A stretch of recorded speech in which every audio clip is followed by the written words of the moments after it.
পড়তে, গাইডের এমসিকিউ পড়তে আমার 2 ঘন্টা লাগতো, কিন্তু আমি যখন এখন বই পড়ছি, বই পড়া প্রত্যেকটা লাইন পড়া তারপর আমি গাইডের এমসিকিউ যখন পড়তেছি, এখন আমার ডাবল সময় লাগতেছে, এখন আমার 4 ঘন্টা লাগতেছে। আমি তোমাকে বলতেছি ভাইয়া 4 ঘন্টা লাগলেও তারপর তুমি পড়ো, আমি তোমার কাছে হাত জোড় অনুরোধ রাখি। কারণ কি জানো, তুমি এই পরীক্ষাটা শেষ হওয়ার পর তুমি 2 মাস টাইম পাবা না রিল্যাক্সের, তুমি 6 মাস কলেজে ওঠার পর তুমি 6 মাস রিল্যাক্সে চিল করতে পারবা। তুমি টোটাল পরীক্ষাটা শেষ হওয়ার পর 6টা মাস তুমি চিল করতে পারবা। এখন এই চিলটা করার টাইম না।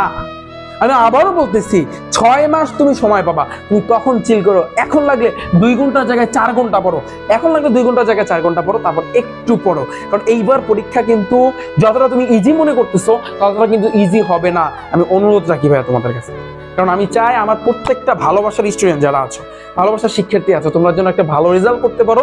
তোমাদের যেন আসলে বাবা মার স্বপ্নটাকে তোমরা যেন আসলে ভেঙে না দাও। একটা পরীক্ষা খারাপ হওয়া মানে তুমি তো বোঝো যে তোমার উপর দিয়ে কি যাবে, তোমার ফ্যামিলির উপর দিয়ে কি যাবে। সবচেয়ে বড় কথা হচ্ছে তুমি, এবং অনেকে অনেক ভুল ডিসিশন নেয়। অনুরোধ ভাই, অনুরোধ তোমার কাছে আমার অনুরোধ থাকবে, এই ভুলটা করো না ভাইয়া, এই ভুলটা করো না।